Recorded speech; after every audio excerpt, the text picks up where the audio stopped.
یہ یونٹ مصنوعی ذہانت سے تیار کیا گیا ہے، اس لیے اس میں الفاظ کی درستگی اور ادائیگی میں غلطی کا احتمال ہو سکتا ہے۔ ایسی صورت میں اصل یونٹ سے رجوع کریں۔ مولانا آزاد نیشنل اردو یونیورسٹی کے centre for distance and on line education کے تعلیمی پروگرام میں آپ کا خیر مقدم ہے۔ یہ آڈیو یونیورسٹی کے کاپی رائٹ شدہ خود اکتسابی مواد سے تیار کیا گیا ہے۔ یہ مواد مولانا آزاد نیشنل اردو یونیورسٹی کے AI کی مدد سے تیار کردہ آڈیو سیریز کا حصہ ہے۔ آج ہم انتظامی دنیا کے دو ایسے اصولوں پر بات کریں جو کسی بھی ٹیم یا کمپنی کی بنیاد ہوتے ہیں۔ جی۔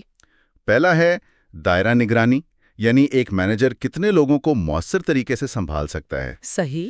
اور دوسرا ہے تفویض اختیار، مطلب کام کو ٹھیک طریقے سے بانٹا کیسے جاتا ہے۔ اور یہ صرف تھیوری نہیں ہے، یہ وہ عملی چیلنجز ہیں جن کا سامنا ہر لیڈر کو کرنا پڑتا ہے، چاہے وہ 2 لوگوں کی ٹیم چلا رہی ہو یا 2000 کی۔ بالکل، تو ان اصولوں کو سمجھنا ایک طرح سے مؤثر انتظام کی پہلی سیڑھی ہے۔ جی بالکل۔ تو چلیں اس کو ذرا کھولتے ہیں۔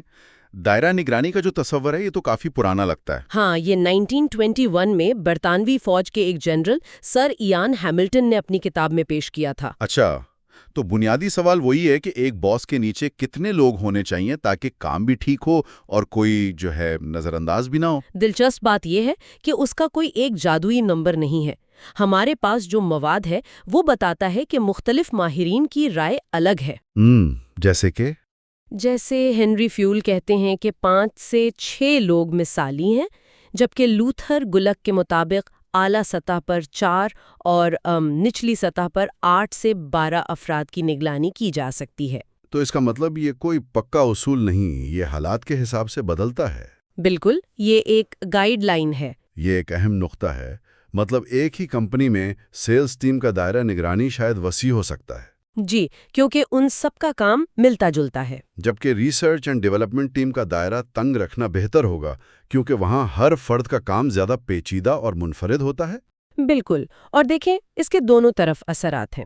اگر ایک مینیجر کے ماتحت کم لوگ ہوں، یعنی دائرہ تنگ ہو، تو نگرانی اچھی ہوتی ہے اور رابطہ تیز رہتا ہوگا۔ جی، رابطہ تیز رہتا ہے، لیکن اس کا نقصان یہ ہے کہ کمپنی میں مینیجرز کی کئی سطحیں بن جاتی ہیں، جس سے فیصلے سست ہو جاتے ہیں اور اخراجات بھی بڑھتے ہیں۔ یہ بہت دلچسپ ہے کہ ایک تنگ دائرہ نگرانی اخراجات بڑھا سکتا ہے۔ جی، تو اس کا مطلب ہے کہ مینیجرز پر کام کو مؤثر طریقے سے بانٹنے کا دباؤ اور بھی بڑھ جاتا ہے۔ اور یہیں پر ہمارا دوسرا اصول، یعنی ذمہ داریاں سونپنا یا تفویض اختیار کام آتا ہے۔ اچھا۔ اور یہ دونوں ایک دوسرے سے بہت گہرے طور پر جڑے ہوئے ہیں۔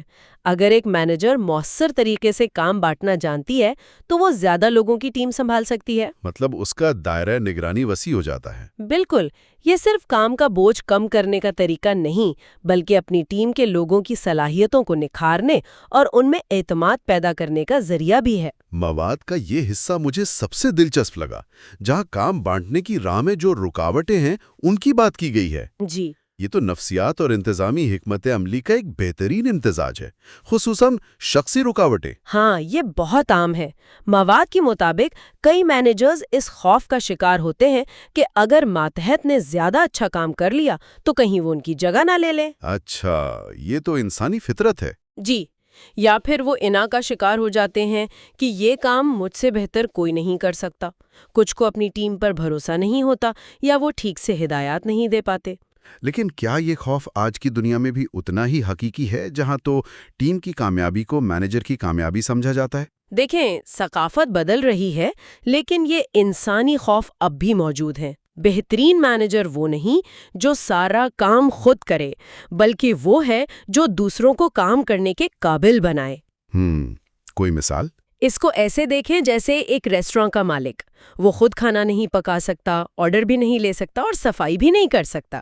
اسے اپنے شیف اور ویٹرز پر بھروسہ کرنا پڑتا ہے۔ صحیح، یہی تفویض اختیار کی سب سے سادہ مثال ہے۔ جی بالکل۔